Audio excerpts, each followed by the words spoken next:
रामकृष्ण हरी मित्रांनो, आज सकाळ सकाळमध्ये अंबाबाईचा जोगवा मागून आम्ही निघालो होतो डायरेक्ट जोडग्याला. आता तुम्ही म्हणाल जोडग्याला कशाला एवढा दूर, तर मित्रांनो आपल्याला घ्यायची होती एक न्यू बाईक कोणती, तर व्हिडिओ शेवटपर्यंत पहा.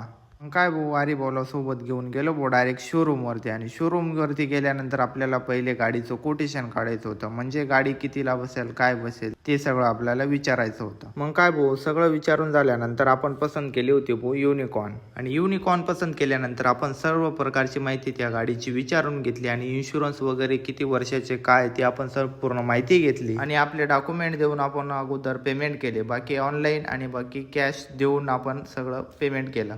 आणि मग काय, आपण पसंत केलेले काढले ना भाऊ गाडी. हा कशी, पण आजपासून तिला आपण गाडी नाही भाऊ घोडा म्हणणार. आणि मग काय मित्रांनो, इकडे झाली ना भाऊ तयारी, आपल्या दावणीला आपला घोडा द्यायची तयारी. आणि इकडे पाहिजे काय भाऊ, अवघड इथे चालला होता भाऊ आपला घोडा घेऊन बिन विचारताच. तो म्हणे नाही रे भाऊ, आपल्याला फोटो काढायचेत म्हणे, त्याच्यासाठी पुढे लावते म्हणे. मग काय भाऊ, झाला ना आपला घोडा तयार. तेवढ्यात फोटो वगैरे काढले भाऊ आपण, तर टाकले आहेत भाऊ अगोदरच फेसबुक इंस्टाग्राम वरती. आणि भरपूर जणांच्या मला शुभेच्छा आल्या भाऊ, मी त्या सर्वांचे मनापासून धन्यवाद व्यक्त करतो. आणि फोटो वगैरे काढून झाल्यानंतर आपल्याला इकडे जोडगे गावात आल्यानंतर आपल्याला एक सेलिब्रिटी भेटला भाऊ. तो नेमका कोण होता ते मी आता नाही भाऊ, ते मी नेक्स्ट पार्ट मध्ये सांगणार आहे, त्याच्यामुळे तुम्ही आत्ताच आपल्याला फॉलो करून घ्या.